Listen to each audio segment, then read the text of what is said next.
Existe muita sabedoria no mundo. Existe uma letra muito interessante de uma música da dupla sueca The Knife, em que eles falam o seguinte: quando você está cheio de fogo, qual é o seu objeto de desejo? Bom, essa frase ela já me levou a várias reflexões, já pensei em várias coisas a respeito dela, mas atualmente eu tenho pensado um pouco sobre questões ligadas à pornografia. A pornografia que pra mim não era exatamente um hábito, né, porque todo dia, né, é complicado, assim, mas era uma coisa que estava presente na minha vida há um bom tempo. Eu tive meu primeiro contato com a pornografia, eu acho que eu tinha uns 12 anos, e atualmente eu tenho 20. Ou seja, são 8 anos em que a minha subjetividade ela é afetada pela pornografia. E por que eu, em certo momento, comecei a me incomodar por isso? Porque em certo momento eu decidi que eu queria parar, ou pelo menos me afastar bastante, assim, sabe? Bom, a pornografia, ela tem uma narrativa um pouco serializada. Ela tem uma narrativa que ela é clichê, um enredo assim que costuma se reproduzir em quase todos os filmes pornográficos. E essa narrativa ela é basicamente uma ficção, assim. Mas por que ela é uma ficção? Quem me conhece deve ter noção, né, que isso aqui, ó, vai entender um pouco mais de pornô gay, né? É isso que vai ser um pouco mais a minha praia. Mas eu acredito que se aplica também um pouco da questão do pornô hétero. Por quê? Primeiro que, dentro da pornografia, existem papéis de gênero e papéis de sexualidade bem definidos, digamos assim. No pornô gay, por exemplo, o ativo ele vai ter sempre uma dominação muito grande. A forma como ele geme vai ser diferente do passivo. O ativo ele vai gemer menos durante o filme pornográfico. Então, tipo, e quando ele chegar no orgasmo, quando ele gozar, ele vai ficar. Uhum. Então, esse é o papel do ativo. Ele não pode ter muita sensibilidade, ele tem que ser mais forte, né? Não sei o que, rápido, ágil, enfim. E isso quase todos os filmes pornográficos reproduzem esse mesmo desgraça estereótipo. Enquanto o passivo, ele é um pouco mais frágil, ele se doa mais, submisso, né, sempre, e geme a desgraça inteira, não sei de onde tira tanto gemido fake, entendeu? Porque que desgraceira. E daí, muitas vezes o cara nem tem tanta oportunidade de chegar até o orgasmo, tipo, os caras cagam, só o ativo que tem isso. E quando eles têm é uma coisa mais de, não sei, uma coisa mais floreada, assim, é estranho, entendeu? É estranho. Mas basicamente o papel de ativo e passivo, ele é absolutamente estereotipado. E isso se reflete na forma como as pessoas elas vão se comportar na vida sexual delas, sabe? Na forma como elas vão buscar as relações delas.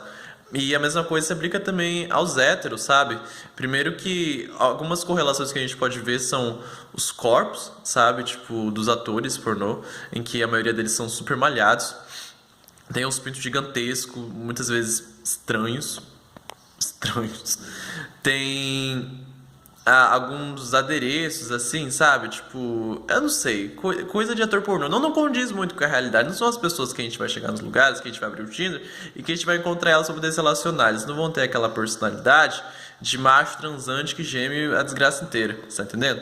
E do mesmo jeito são as mulheres.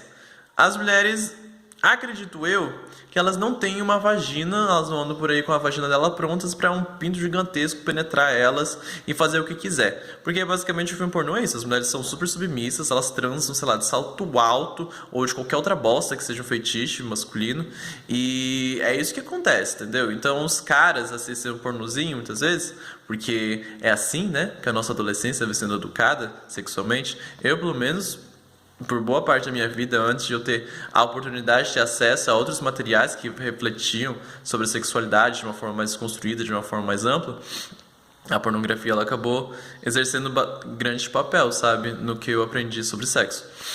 Então, basicamente, os caras saem por aí achando que eles podem fazer o que quiser com a mulher, que eles não precisam chupar ela muito, que sim, que o pau deles é o centro de tudo e que, ok, é isso.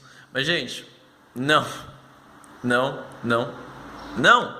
A pornografia, infelizmente, ela tá apegada papéis de gênero e sexualidade que já vem sendo desconstruídos há um bom tempo, sabe? A gente vive atualmente uma revolução sexual, pelo menos pra mim, a gente ainda vive isso. É uma coisa que vem passando já há algumas décadas, mas até hoje isso tem acontecendo, isso vem acontecendo. Então, mas parece que o pornô, a indústria pornográfica, ela não acompanha isso. A indústria pornográfica, ela simplesmente ela tá nem aí. Ela tá reproduzindo ainda os papéis de mulheres, de homens, de passivo, ativo, que pessoas, né, acharam que eram esses papéis, sabe?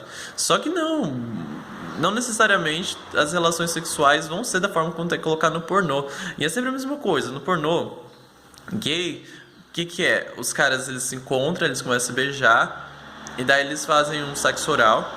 E eu acho que é o que falar essas coisas, né? Porque, gente, isso é pornografia. E daí depois eles fazem um sexo com penetração, e daí é isso. Chega aos finais felizes. Mas, gente, isso precisa ser o roteiro do sexo, sabe? Isso precisa ser o que acontece, o sexo toda santa vez. Gente, quase todos os filmes pornô que eu já assisti, eles são assim. Quase todos. Eu acredito que os heterossexuais também sejam assim. E a indústria pornográfica é uma coisa estranha, sabe? Você entra, sei lá, no Xvideos e você vai ver a lista de mais vistos, não sei o que. Mano, é filme de incesto, tá ligado? Tipo, é pai com filho. E eu sei que nos héteros também é assim, sabe? Tipo, é a filha transando com o pai. Gente, que bosta é essa? Tipo, o sexo, quando é uma pessoa branca com outra não branca, é tido como sexo interracial. É super fetichizado, sabe? Tipo, vídeos em que aparecem pessoas asiáticas, pessoas negras. Então, é uma indústria muito atrasada. É uma indústria que, tipo, cara, não tá conectado com o que a gente precisa, sabe? Tipo, refletir e ter como noção hoje em dia.